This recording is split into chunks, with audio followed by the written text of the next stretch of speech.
Nous sommes à la veille d'une nouvelle année, la veille de Shabbat et en même temps la veille d'une nouvelle année, Rosh Hashanah. Un moment de réflexion, comment on se prépare pour une nouvelle année. Rosh Hashanah, on ne l'appelle pas Trilat Hashanah, le début de l'année, on l'appelle la tête de l'année, comme le centre de la vie qui se trouve dans la tête, et même quand ça s'éparpille dans le corps entier, c'est toujours guidé par la tête. C'est pareil aussi, les 48 heures de Rosh Hashanah, c'est la tête de l'année. Toute l'année se trouve dans les 48 heures, et tout est guidé par ces 48 heures. C'est pour cela que notre conduite est critique dans ces 48 heures. Et Rabbi Yosef Yitzhak n'arrêtait pas de dire qu'il faut utiliser chaque minute de libre pour lire le Tehillim pendant les 48 heures de Rosh Hashanah. C'est quoi le grand travail de Rosh Hashanah? Si vous avez remarqué, il n'y a pas de vidouille, il n'y a pas de tachanoun à Rosh Hashanah. On n'est pas en train de demander pardon sur nos péchés, ça se paie à Kippour. À Rosh Hashanah, on est très occupé à couronner Dieu comme roi, comme c'est connu que le soir de Rosh Hashanah, Akadosh Baruch Hu, il a fini son contrat. Et il faut renouveler le contrat. Et donc à Rosh Hashanah, c'est un moment unique que Akadosh Baruch Hu, il attend de chacun et chacune de nous de s'annuler, s'effacer vers Dieu et d'accepter la royauté, comme c'est marqué tellement fort dans Masechet Rosh Hashanah, que Dieu il dit Imru lefanai malchiyot shetamlichune alechem. Dieu est en train de nous supplier, dites devant moi des psukim de royauté pour me couronner sur vous. Donc on comprend bien qu'il y a plein de choses qui se font à Rosh Hashanah, mais le point essentiel c'est le shofar. Comme c'est marqué tellement fort dans la Gemara, c'est marqué d'une manière très claire, mitzvah hayom beshofar. La mitzvah de cette journée, c'est sonner le shofar. Et la question qui se pose, qu'est-ce que ça représente le shofar? Pourquoi on sonne dans une corne d'une bête? Alors c'est connu qu'il y a des cris qui sont des cris tellement profonds qu'on n'arrive pas à les exprimer avec des paroles, et ça s'appelle Tsa'akat Halev, un cri qui vient du cœur. Et sur cela, il y a une histoire extraordinaire que le Baal Shem Tov nous a dévoilée. Il y avait une fois un roi qui avait un fils très gâté.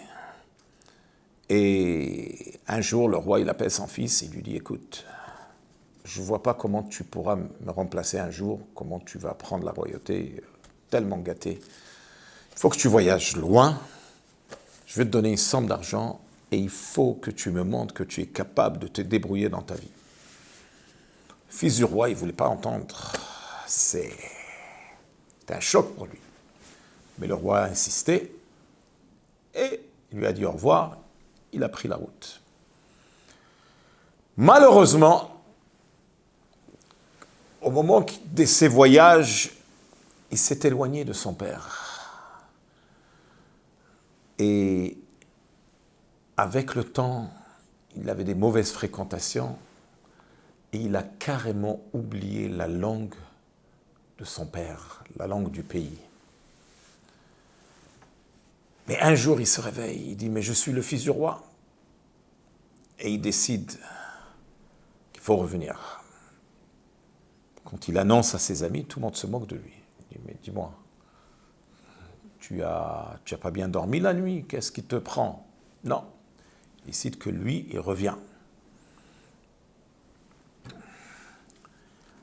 Alors il s'approche.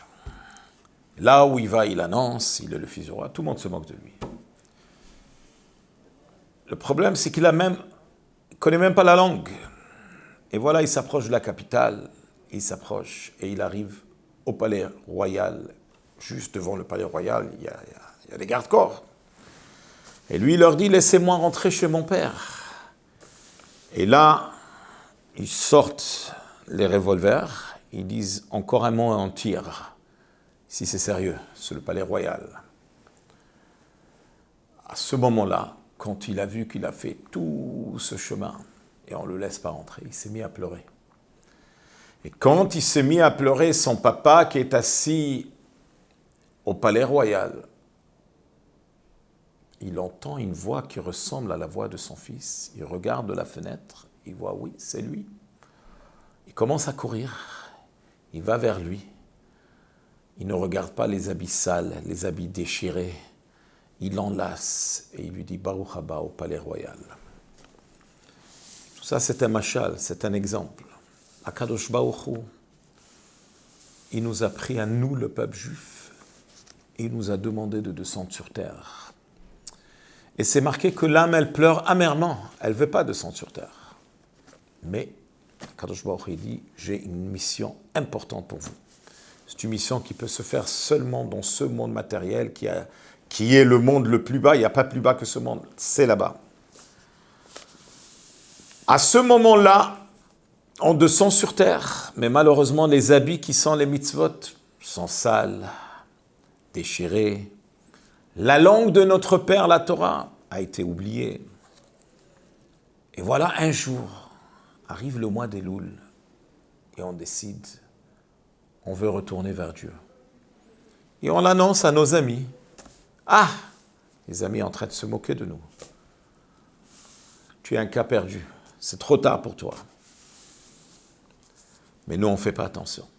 On sait qu'Hachem, il est prêt à nous accepter. Et on avance, jusqu'à qu'on arrive au palais royal. C'est quand le moment qu'on arrive au palais royal, c'est Rosh Hashanah. Parce que tout le mois d'Elul, le roi, il est dans le champ. Mais le Rosh Hashanah, alors on veut rentrer. Et là, les gardes-corps, les malachim, les anges, ils disent, qui c'est celui-là? On ne l'a pas vu toute l'année. Ah, tu n'es pas le fils du roi. Ce moment-là, le juif, il se met à pleurer. C'est le son du shofar. Et quand il se met à pleurer, Akadosh Baruch Hu, il dit, c'est la voix de mon fils. Akadosh Baruch Hu ne regarde pas sur les habits sales et déchirés. Juste, il enlace son fils et le fait rentrer. C'est pour cela qu'il y a 3 sortes de cris. Tkia, Shvarim, Troua. Tout, ou ceux qui font Outou, tout. C'est 3 sortes de cris que la personne, il n'arrive même pas à respirer. Et le Midrash, il nous dit qu'au moment qu'on sonne le shofar, Hakadosh Baruch Hu yoshev mikise din lekise rachamim. Hakadosh Baruch Hu, il change de la rigueur à la miséricorde. C'est pour cela que c'est tellement important d'être là. Quand on sonne le shofar, parce que ça c'est le moment que Hakadosh Baruch Hu, il prend les décisions pour toute l'année. C'est marqué tellement clair. Mezonotav shel Adam ktsuvot lo berosh Hashanah. La parnassa d'une personne, elle se décide à Rosh Hashanah. Et c'est pareil, tout. Alors, étant donné qu'il y a une très grande année qui s'en vient, Mamash, dans quelques jours, on rentre dans une année qui s'appelle l'année de Hakel, l'année du rassemblement. À l'époque du Beth Amikdash, c'est pas tout le monde qui montait au Beth Amikdash les 3 fêtes, Pesach, Shavuot et Sukkot. C'était les hommes, et même les hommes seulement ceux qui ont des terrains. Il y avait beaucoup de limites pour monter à Jérusalem, au Beth Amikdash. Mais une fois tous les 7 ans, tout le peuple juif était demandé de venir, c'est dans la parasha de Vayelech. C'est mitzvah numéro 612. Tout le peuple juif, Hakel et Ta'am, rassemble le peuple, Anashim, Nashim, Vetaf, hommes, femmes et enfants, et même les bébés. Et le roi, il sortait le Sefer Torah, il lisait. Et au moment qu'il lisait le Sefer Torah, ça devait être tellement fort et tellement puissant que ça a un impact sur toute la vie d'une personne. Et ben voilà, on démarre une très forte année où le Rabbi a insisté énormément qu'on doit faire des rassemblements. Chacun et chacune de nous rassembler des Juifs et leur dire des paroles de Torah. Et tous ces hakel, tous ces rassemblements que nous on va faire, c'est tellement puissant que ça va amener le grand hakel, le grand rassemblement qu'on attend tous, qui sera par le Melech HaMashiach, qui va parler à tout le peuple juif. À Sukkot, c'est le moment que cette mitzvah de Hakel se fait.